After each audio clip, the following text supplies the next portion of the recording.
ពិធីបុណ្យឆេងម៉េងនៅតែសំខាន់សម្រាប់ប្រជាជនខ្មែរកាត់ខ្សែស្រឡាយចិនសំខាន់ត្រង់ថានៅតែមានការរំលឹកនិងចូលរួមប្រារព្ធពិធីបុណ្យនេះនៅឆ្នាំ2026នេះបើតាមអាដាមវ៉ាងវុនពីនអគ្គរដ្ឋទូតចិនប្រចាំកម្ពុជា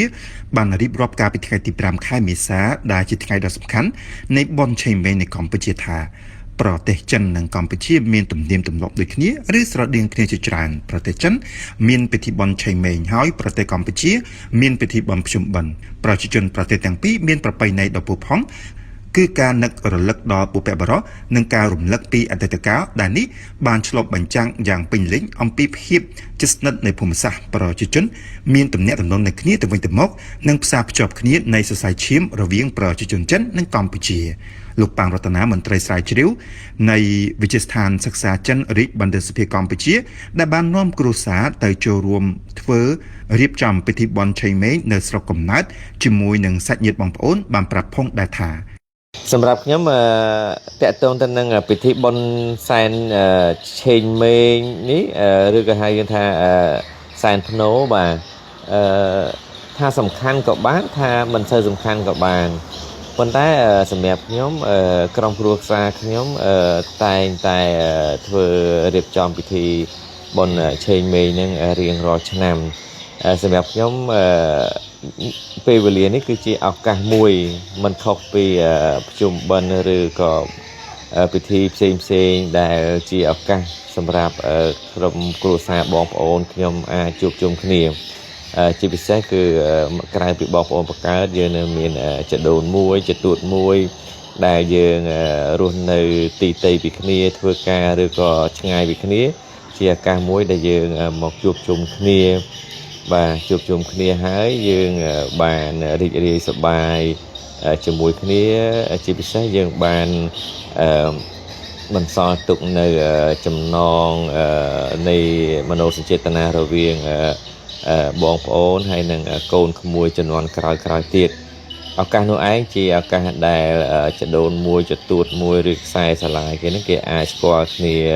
កាន់តែជ្រាលជ្រៅបន្ថែមទៀតក្រៅពីយើងធ្វើពិធីបុណ្យសែនឆេងម៉េងនេះហើយជាឱកាសដែលយើងជួបគ្នាបានច្រើនបាទជាងភ្ជុំជាងចូលឆ្នាំបាទគឺយើងជួបគ្នាបានច្រើនខ្ញុំសែនឆេងម៉េងនេះគឺទាំងខាងឪពុកខ្ញុំហើយនិងខាងម្ដាយខ្ញុំហើយរួមទាំងខាងឪពុកម្ដាយក្មេកខ្ញុំផងដែរបាទខ្ញុំអាចជុំបងប្អូនបានច្រើនហើយស្គាល់ជាពិសេសកូនខ្ញុំហើយនិងក្មួយខ្ញុំផ្សេងទៀតបាទក្មួយចដូនមួយក្មួយចទួតមួយអាចដល់ចលួតទៀតបាទគឺអាចរាប់អានគ្នាស្គាល់គ្នាតទៅមុខទៀតបាទតាមរយៈបុណ្យឆេងម៉េងនេះគឺហើយយើងកំណត់ថ្ងៃតែម្ដងគឺថាបងប្អូនដល់ថ្ងៃណាមួយហ្នឹងដែលយើងកំណត់ហ្នឹងគឺត្រូវតែមកជុំគ្នាដោយមិនបាច់ចាំសួរគ្នានាំគ្នាតែដល់ថ្ងៃហ្នឹងឃើញគ្នាជុំគ្នាតែម្ដងបាទមានថាយើងជុំគ្នានៅថ្ងៃតែមួយជាមួយគ្នាខាងម្ដាយខ្ញុំជុំកំណត់ថ្ងៃមួយទៅណាមួយចឹងទៅបាទហើយខាងឪពុកខ្ញុំកំណត់ថ្ងៃណាមួយចឹងទៅបាទហើយខាងឪពុកម្ដាយក្មេងខ្ញុំកំណត់ថ្ងៃណាមួយទៅមិនឲ្យជន់គ្នាបាទអញ្ចឹងយើងអាចទៅបានពី3កន្លែងដែរហើយឱកាសនេះឯងដែលធ្វើឲ្យចំណងមនោសញ្ចេតនានិងសេចក្តីស្រឡាញ់រវាងបងប្អូនកាន់តែជិតស្និទ្ធនិងគៀកគ្នាកាន់តែខ្លាំងបាទហើយចំណុចសំខាន់មួយទៀតណាសម្រាប់ខ្ញុំការជួបជុំនេះឬក៏ការសែននេះទោះបីជាដឹងថាវាអរូបីជាជំនឿដែលដឹងថាសែនដល់មិនដល់យើងមិនដឹងប៉ុន្តែសម្រាប់ខ្ញុំក្នុងចិត្តខ្ញុំគឺជាការដឹងគុណដល់បុព្វការីជនខ្ញុំបាទក្រៅពីការជួបជុំបងប្អូនកូនក្មួយទាំងអស់ហើយវាជាសក្ខីភាពនៃការដឹងគុណបាទដល់បុព្វការីជនដែលបានបង្កើតនិងចិញ្ចឹមបីបាច់និងឲ្យយើងមានកំណើតនៅលើភពផែនដីហ្នឹងបាទសម្រាប់ខ្ញុំជាការដឹងគុណហើយពេលដែលយើងបានសែនទៅយើងមានអារម្មណ៍ថាឪពុកម្ដាយរបស់យើងជីដូនជីតារបស់យើង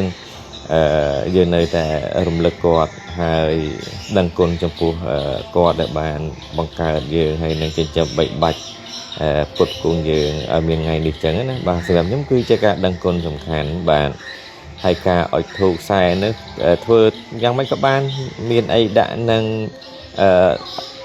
បនក៏បនមិនបនគឺអត់បញ្ហាប៉ុន្តែសំខាន់ពេលដែលយើងទៅដល់ភ្នោទៅដល់ចេតិយគឺយើងជាការដឹងគុណបាទជាការនឹករំលឹកគុណដល់ពុកម្ដាយបងប្អូនជីដូនជីតាកងម៉ែរបស់យើងអញ្ចឹងណាបាទសម្រាប់ខ្ញុំជាការរំលឹក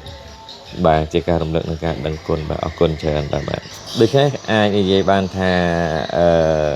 តកតងទៅនឹងពិធីបុណ្យឆេងមេនេះសម្រាប់ខ្ញុំគឺចំណុចទី1គឺជាការដឹងគុណដល់បុព្វការីជនជាការរំលឹកគុណរបស់គាត់បាទមួយទៀតជាការជួបជុំបងប្អូនខ្សែស្រឡាយ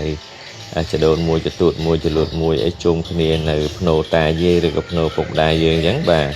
នៅកងម៉ែយើងតាយាយយើងហ្នឹងបាទជួបជុំគ្នារីករាយសប្បាយជាមួយគ្នាញ៉ាំអាហារជុំគ្នាអញ្ចឹងទៅយើងរីករាយមួយគ្នាធ្វើឲ្យមេត្រីភាពនៃសេចក្តីស្រឡាញ់ឬក៏មនោសញ្ចេតនារបស់យើងហ្នឹងកាន់តែជ្រាលជ្រៅរវាងបងប្អូនទាំងអស់មិនថាចិត្តថាឆ្ងាយអញ្ចឹងបាទមានច្រើនគ្រួសារសប្បាយបាទហើយតាមទំនៀមរបស់ក្រុមគ្រួសារខ្ញុំគឺរាល់ពេលយើងធ្វើពិធីបុណ្យសែនឆេងមេនេះគឺយើងបាំងស្គរតាមបែបពុទ្ធសាសនាដែរបាទមានថានិមន្តព្រះសង្ឃបាំងស្គរនិងសែនជាមួយគ្នាបាទយើងធ្វើទាំងពីរយើងចំណាយបន្តិចជុំបងប្អូនប៉ុន្តែយើងមានអត្ថន័យនៃសេចក្តីស្រឡាញ់បាទអរគុណច្រើនបាទនឹងការគាំទ្រនឹងការនឹករលឹកនឹងការដឹងគុណបាទអរគុណ